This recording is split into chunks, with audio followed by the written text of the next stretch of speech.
stroomstoring bij REC in Haas. En van de 4-jarige Jake komt een hele bijzondere weenskuut. Goejoen, dit is Kijk op Friesland. Troch een stroomstoring had de REC in Haas vreten midden stil aan. Er kwamen witte en zwarte reek uit de squastien van de Olverloven. De storing begon om lieke nog kwartier voor 2.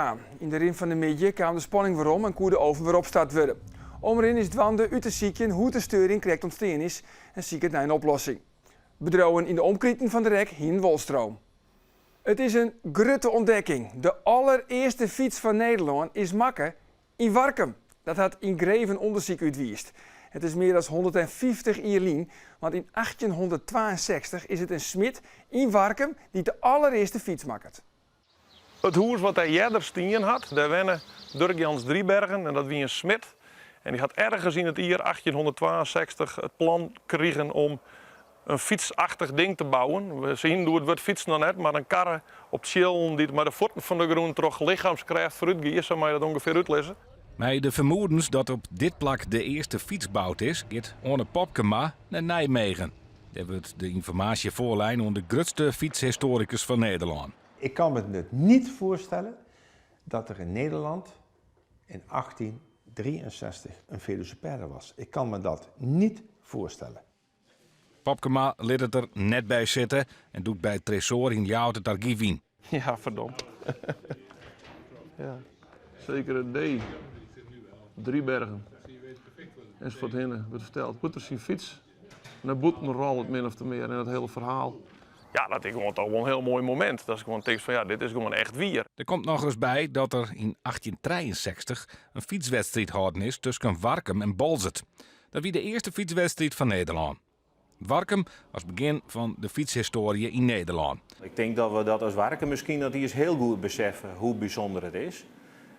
En dat moeten we nou onderzoeken. Van wat is nou de kracht van dit verhaal? Wat kunnen we er al hierbij krijgen?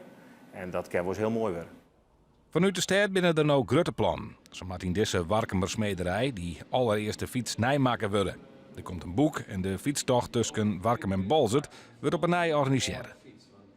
De 4-jarige Jake uit Jereveen hield een hele bijzondere dag. Hij mocht namelijk in zijn wemplak helpen met het zieken naar een ontsnapte boef. Jake waart van de morgen met deze speciale limousine ophellen door de brandwacht van het Jereveen. En dat is net sambaar. Jake had leukemie en met de boevenjacht kwam zijn grutte weenskuut. Het wie al die regelen door de Make-A-Wish Foundation. Make-A-Wish vervult wensen voor kinderen tussen de 3 en de 18 jaar. En het zijn kinderen die zeer ernstig en soms zelfs levensbedreigend ziek zijn. Ja, daar hebben we hem nou. Hey, kijk eens even. Nou verder. Dit is leuk. Nou verder. Kijk die paal. Met alleen nog de inzet van de brandwacht bist er vanzelfs net in de jacht op een boef. En daarom waart er versterking inschakelen. Hebben jullie een boef gezien? Hebben jullie een boef gezien?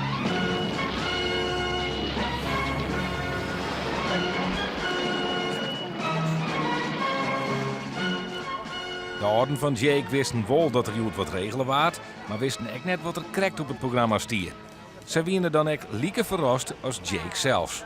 Ja, ik ben ook ontroerd en een beetje